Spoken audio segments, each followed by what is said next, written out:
我哋咧就係我哋靚女嘅 Sharon 咧，就係佢今日10分鐘嘅演講嘅。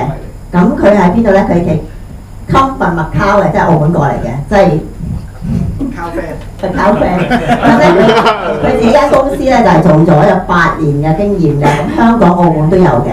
咁其實咧陣間你會知道咧佢好犀利㗎。咁你見佢咧弱質纖纖咧，原來佢好戶外活動嘅咩？籃球啦。同埋好中意旅行，但係有一樣嘢你哋估唔到，佢係跳傘嘅。我諗你哋冇得知，係有牌嘅跳傘㗎嚇，喺澳洲，所以佢好叻㗎，好大膽，好刺激。咁佢覺得咧話有時做嘢好辛苦啦，減壓嘅方法咩咧？佢話就喪食同埋跑步，所以你見佢幾 keep fit 啦。咁我想同會員分享，做人一定要係樂觀面對。咁我將以下時間交翻俾阿 Sharon，俾多掌聲鼓勵下佢啦。唔該。打嘢出嚟啦，跳傘啊，大家。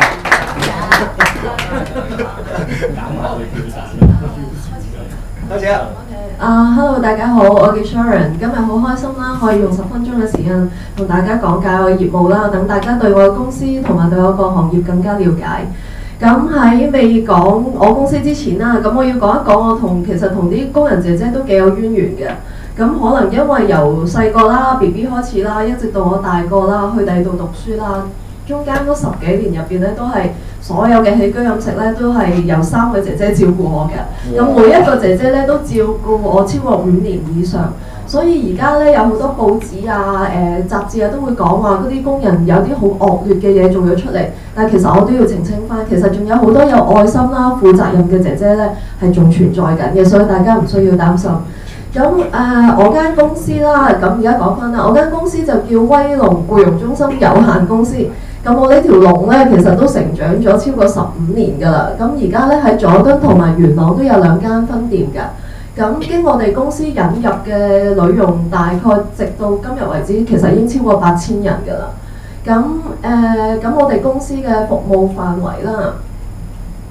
咁第一咧就係海外傭工啦，咁就主要係菲律賓籍同埋印尼籍，咁另外有啲本地原約嘅姐姐啦，另外有啲喺你屋企做緊嘢接近2年，你覺得佢表現幾好，你想繼續同佢續約嘅，你都可以隨時嚟揾我。咁亦都有代辦簽證，咁個簽證係指乜嘢簽證呢？係指去中國嘅簽證，因為好多僱主都會帶啲工人姐姐陪佢哋一齊去大陸。咁另外就係護照更新啦，另外就係另外有啲自選女傭。自選女傭嘅意思咧係可能你隔離屋嘅姐姐介紹另外一個姐姐俾你，你唔知點樣幫佢教手續都係嚟揾我。咁另外就係代辦保險啦、代辦機票啦。咁另外仲有一個咧就係特別嘅服務。咁咩叫特別嘅服務咧？就係我哋公司定期有啲唔同嘅課程俾翻啲姐姐去 upgrade 自己嘅。例如有啲係烹飪嘅課程啊，有啲係護理嬰兒嘅課程啊，即將會有。咁另外仲有啲係家居清潔嘅課程。咁我哋公司嘅特色係乜嘢呢？咁我哋嘅女傭主要嚟自菲律賓同埋印尼啦，咁所以我喺呢2個地方咧都已經設立咗自己嘅培訓中心㗎啦。咁印尼嘅規模會大少少，咁我哋主要咧係主要咧我哋嘅特色係因為而家人口老化個跡象好明顯啦，同埋超過90% 以上嘅老人家，其實佢哋都好希望留喺屋企養老㗎，亦都唔希望你哋擺佢喺老人院。咁所以有見及此呢，咁但係好無奈啊！有啲老人家個自理能力係可能相對嚟講係同11、12歲嘅小朋友差唔多。咁所以呢，有啲所以我哋就專門培訓一啲係有護理常識嘅護士。咁但係嚟到照顧呢一班老人家。咁另外咧，亦都係主要培訓係照顧 BB 啦。咁因為一個 BB 嘅誕生對你哋屋企造成一個好大嘅轉變。咁呢個轉變當然係好開心㗎啦，可以問下 Rickson 就知啦。咁係咪做咗爹哋媽咪就唔使翻工咧？其實又唔係喎，佢依然要繼續翻工。咁所以照顧 BB 嘅咧，通常都會俾個姐姐啦，就好似我細個咁啦。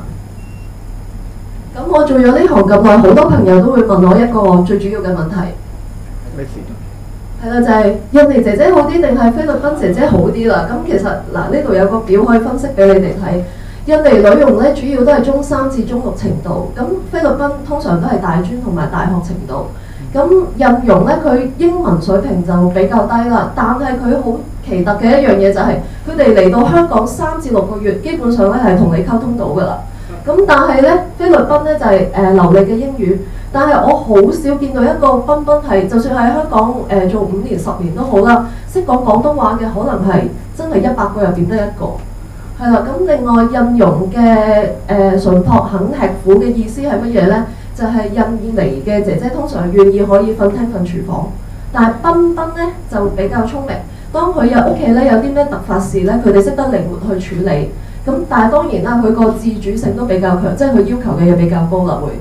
咁印尼姐姐就係大部分都係回教唔食豬肉。咁菲律賓咧就係天主教，基本上飲食習慣係冇乜禁忌嘅，乜都食嘅。咁會唔煮豬肉嘅？可以點豬肉，但係就唔煮豬肉。咁我有啲溫馨提示俾即將想請工人或者已經有工人嘅僱主啦。咁個溫馨提示係點樣？你可以同個姐姐建立一個良好嘅關係呢。第一就係多關心。咁多關心呢，就係當個姐姐啱啱去到你屋企嘅時候，其實基本上佢係對你屋企好驚㗎，佢個心入邊好恐懼。但係佢因為佢要改善屋企嘅環境，所以離鄉別井。所以咧喺呢個時候咧，咁第1個月嘅時候咧，佢哋個精神上係需要調整嘅。咁所以咧，各位僱主咧，或者將來想做嘅僱主咧，就多喺呢個月入邊咧，就俾少少時間去適應下。咁令到佢盡快去適應到你屋企嘅話咧，佢個工作能力咧，自然而然咧都會提高嘅。咁另外就係咧，透過呢一個關心，你可以了解到呢個姐姐嘅背景，例如係乜嘢咧？例如係佢屋企有啲咩人啊，佢嘅嗜好係乜嘢啊？無形中咧對你都係一個保障嚟㗎，因為你知道佢屋企有啲咩人。咁另外咧就係同理心啦。同理心嘅意思就係話，當個姐姐做錯嘢嘅時候，第一個時候就唔好千祈唔好破口大罵，同埋有啲咧係非理性嘅責備嘅説話唔好講。例如係啲咩咧？例如好似係你根本唔想炒佢嘅，但係佢一做錯嘢嘅時候咧，你就會即刻話我聽日就買機票送你走咁樣，下下都話要炒佢。咁其實你個心唔係想炒佢，但係就好似兩個情侶拍拖，個女朋友成日都嗌分手，遲早有一日咧，你唔講咧，佢都會同你辭職㗎啦。咁另外咧就係常讚美，常讚美嘅意思就係工人姐姐每日都係做翻同樣嘅嘢，都係煮飯、洗衫、燙衫、抹地。佢對外界嘅接觸基本上係少之又少，基本上咧接觸你就係最多㗎啦，僱主就係最多。咁所以咧你耐唔時讚下佢燙衫燙得幾靚喎，煮餸煮得幾好食喎。咁佢第2日咧佢就會係喎，阿 Sir 琴日讚過我，今日要再俾心機啲添咁樣啦。咁另外就係親切感啦。親切感嘅話咧，就係你當個姐姐去到你屋企嘅時候，首先咧你就要盡快將佢當係屋企人。點解咧？因為如果你唔當佢係屋企人，你成日覺得有個人喺你前面篤眼篤鼻㗎。咁所以咧，你哋要盡快將佢變為自己嘅屋企人。咁或者有時大時大節啊，請佢一齊同台食飯啊，又或者佢生日嘅時候買個蛋糕仔，同個小朋友一齊吹下蠟燭啊，呢啲少少嘅心意，其實對佢嚟講已經係好感動㗎啦。咁另外點解要揀個公司啦？係啦，我哋公司咧致力咧就係同個僱主咧係同我哋啲客咧係做一個良好嘅關係，建立一個良好嘅關係，即係唔係話我淨係今日俾咗個工人你，我以後都唔理你。另外就係全面跟進女傭嘅服務啦，就係我哋有一個團隊咧，就係話當個姐姐去咗你屋企做嘢之後，我哋有免費嘅翻譯服務，無論個姐姐幾時有問題都好，你都係隨時嚟揾我哋。咁另外我哋有個宗旨就係我哋無時無刻都會鼓勵女傭係秉承住熱心嘅服務態度啦，無時無刻都係唔好成日淨係普通咁樣交功課。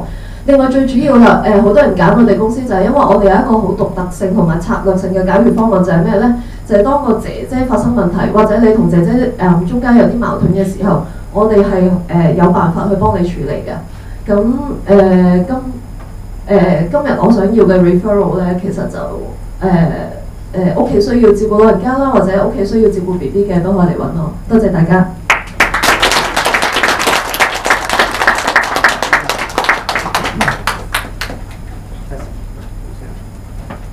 好，唔該晒阿 Sharon。